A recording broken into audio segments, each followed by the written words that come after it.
Hey YouTube, and thank you for watching Junkworks DIY Garage. Well, I took this out of my kid's minivan. It's Astro van. But when I was taking it out, I thought I would have to get in here to maybe unbolt something. So I went ahead and took this off. Well, turns out you do not need to take this off to take this off. Also, go watch that video if you need to know how to take this off. I have a separate video on that. But in the midst of that, I figured I might as well do a quick video of what I shot taking this out in case somebody just needs to replace or take out their jock box for some reason, or glove box, whatever you want to call it. And it is just Phillips head screws in here. I'm not sure if I mentioned that in the video.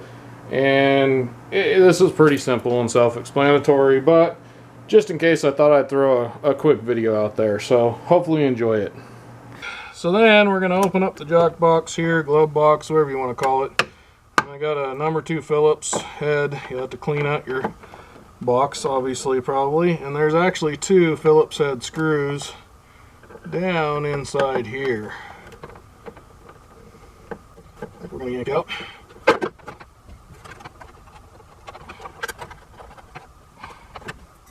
Then there's just kind of a little tab down here that you'll get underneath there. And I'm hoping, oh, you know what? I am incorrect. I didn't get all the stuff out. Now I'm seeing that there's actually 4 screws down in here. A little bit of overkill, but I'll teach that one. Alright. Then this is kind of caught underneath here. Here we go. Pull that out. Normally I would just throw these back in, but I don't know how long we're going to have this car down, so I am going to kind of put these somewhere safe where they won't get kicked out of here.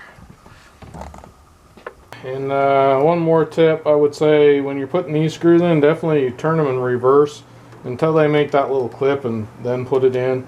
I got one and started kind of going cross-threaded and I had trouble getting it in, so I put the middle one in just slightly in. I didn't snug it down or anything like that, and then did all the rest. And you just got to kind of hold this until you can see the holes down in there. I used a flashlight to try and see a little better, but all in all, we're all done. It's a simple project, like I said, but you never know who needs what.